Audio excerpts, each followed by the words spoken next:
Praise the Lord. Thank you, Lord. This is Jess again. Welcome to Panorama City. The weather is very good. That's why we're enjoying the day. And I'm here to share to you some thoughts.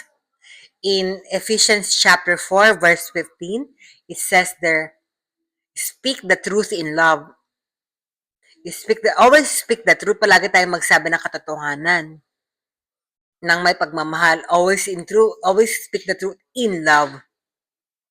When we say the truth, we do not have to be harsh. Sometimes people speak the truth very harshly. Either he is mad or he's not thinking properly. That's why. That is why we always have to think before we speak. Truth, truth, truth doesn't have to be harsh. Always remember that it is always on how we say things. We may have good intention of saying the truth, but if we say it in a manner that offend other or in a very harsh way, and that is not right. Remember that the harsh things we said cannot be unsaid. We have to be people of God characterized with grace and love as we speak the truth. Hindi lang yung mga kapatid.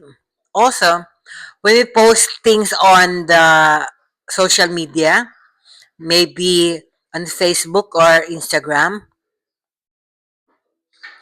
maybe we post harsh words. That words, even if you delete it, may have been read by somebody and might have hurt other people too. So we have to be very careful on what we say. Remember that we are here to edify others, not to put down others. Remember mga kapatid, always remember that always think 100 times before we speak anything that's harshly.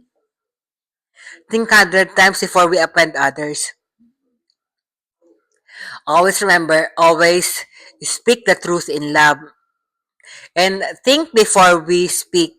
All right? Thank you, Lord. God bless you. Until next time, God loves you. Bye.